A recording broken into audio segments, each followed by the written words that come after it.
Ang bawat minuto ay mahalaga kung kaya't mahalaga na maayos ang ating oras. At upang hindi mahuli sa anumang appointments, hinikayat ng DOST ang ating mga kababayan na iset ang inyong mga orasan sa Philippine Standard Time. Ang ulat mula kay Dina Pagibitan. Sino nga ba naman sa atin ang kahit minsan ay hindi humiling ng mas mahaba pang oras kumpara sa 24 oras na mayroon tayo sa isang araw dahil sa ating busy schedule?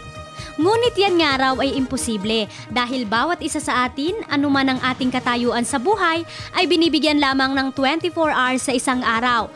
Kaya naman nasa sa atin na kung gagamitin natin ito sa kapaki-pakinabang na paraan. Alinsunod sa dapat na pagbibigay ng higit na halaga ng mga Pinoy sa oras, inilunsad ang paggamit ng Philippine Standard Time.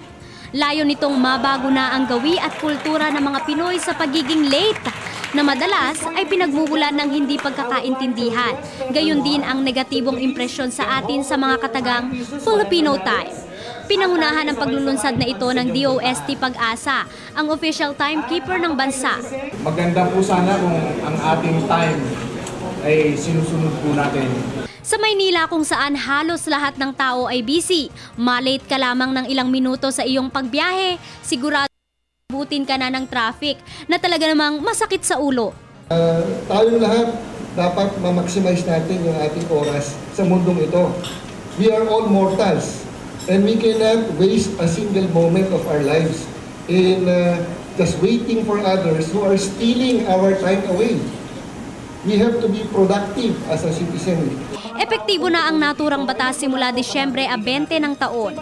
Malaking bahagi ng ating buhay ang pagpapahalaga sa oras, sa aspeto ng ating ekonomiya, transportasyon, edukasyon at sa lahat ng aktibidad natin sa buhay. Kaya naman mahalagang hindi natin ito samantalahin at sayangin. Bagkus, pahalagahan natin ang bawat minuto para sa huli wala tayong pagsisisihan. At pag sinabing Filipino time, ibig sabihin, Pinoy ako, on time ako. Para sa Telebisyon ng Bayan, ako si Dina Pagibitan.